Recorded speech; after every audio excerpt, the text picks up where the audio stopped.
नोखा थाना क्षेत्र के नोखा बस स्टैंड स्थित सुअरा टोला पर एक घर में चोरी का मामला प्रकाश में आया है, जिसको लेकर के नोखा थाना के पुलिस द्वारा मामले की जांच की गई। घटना को लेकर के बताया जा रहा है कि नोखा थाना क्षेत्र के नोखा बस स्टैंड स्थित सुअरा टोला पर एक परिवार जो कि शादी समारोह में गया हुआ था।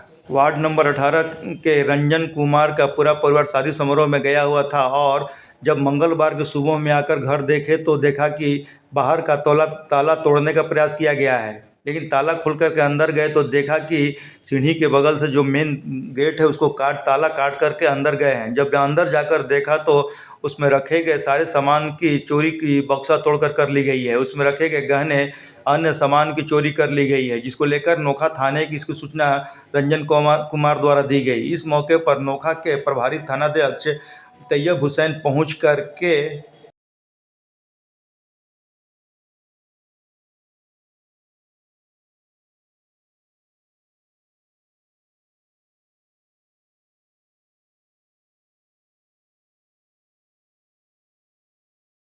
चोरी की घटना की जांच की।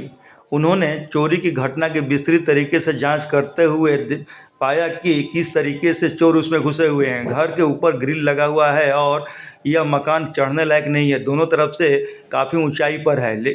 तो पता चला कि एक बगल के अगले गली में एक निर्माणाधीन मकान है, उसमें से चोरों द्वारा सीढ़ी लाई गई थी और सीढ़ी चुरा कर के लाया गया था। यह मकान संतोष कुमार की बताई जा रही है, जहां पर कि चोरों द्वारा ताला तोड़ दिया गया है। ताला तोड़ करके अंदर गए और सामान रखा गया था, जिसको लेकर के सीढ़ी लेकर के अंदर आए और उसके बाद छत पर के रास्ते चढ़ करके ऐसी संभावना व्यक्त की जा रही है कि छत के रास्ते चढ़ करके उन्होंने सीढ़ी के बगल में ताला को तोड़ दिया और ताला तोड़ करके रूम में पहुंचे और वहां पर बक्से में रखे गए गहने सामान की चोरी कर ली गई। छत पर भी बालू के पास कुछ चप्पल के निशान पड़े और वहीं पर चोरों का एक मफलर भी छूटा हुआ पाया गया। रंजन कुमार ने बताया कि इसमें लाखों रुपए की चोरी हो गई है, जिसको लेकर के नोखा थाना के पुलिस द्वारा जांच की गई। वहीं मोहल्ले के ग्रामीणों ने बताया कि जिस घर में चोरी करने के लिए ताला तोड़ा गया है उसके घर के सारे कुंडी को चोरों ने बंद कर दी थी और कुंडी बंद होने के बाद उम्मीद की जा रही थी कि यह असामाजिक तत्वों द्वारा होली को लेकर के की गई है, लेकिन जब पता चला सुबह में कि यह तो चोरी की गई है और जिसके बाद नोखा थाने को सूचना दी गई। नोखा थाना के पुलिस पहुंच करके मामले की जांच में जुट गई।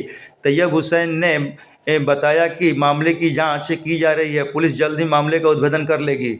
लोगों के बीच में चर्चा है कि नोखा बस स्टैंड पर नशेड़ियों और नशा बेचने वाले लोगों की भरमार है, जहां पर कि पुलिस पेट्रोलिंग से ज़रूर करती है, लेकिन इन नशेड़ियों और नशे के सौदागरों में जो कि नशे के सामान बेचते हैं उन पर कोई असर नहीं पड़ता है और वे लोग खुलेआम बेचते हैं। सरकार द्वारा प्रतिबंधित लगाए गए सारे नशीली पदार्थ को यहाँ पर खुलेआम बिक्री होती है और बस स्टैंड पर कोचिंग के और इसके अलावा बाहरी तत्वों द्वारा हमेशा ही मारपीट की जाती है और मारपीट को लेकर के हमेशा ही नोखा बस स्टैंड पर विवाद की स्थिति रहती है और जिसके कारण लोगों में भी आक्रोश व्याप्त है।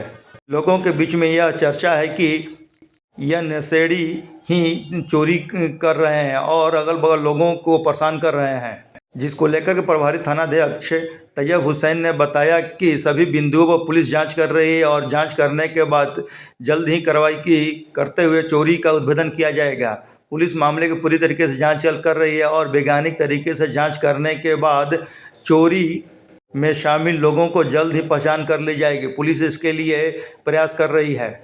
मंगलवार को चोरी के स्थल पर पहुंच करके पुलिस द्वारा जांच की गई और जांच करने के बाद कई बिंदुओं पर मकान मालिक से पूछताछ की गई। इस मौके पर मोहल्ले के कई लोग मौजूद रहे। इसके अलावा कई जगहों पर जाकर के जो सीसीटीवी कैमरे लगाए गए उसकी भी खोजबीन की गई और कहा कि एक अगल बगल कैमरे के माध्यम से अन्य कई विधियों से पुलिस जाँच कर रही है। पुलिस जल्द ही चोरों को पता लगा करके उस चोरी का उद्भेदन कर लेगी।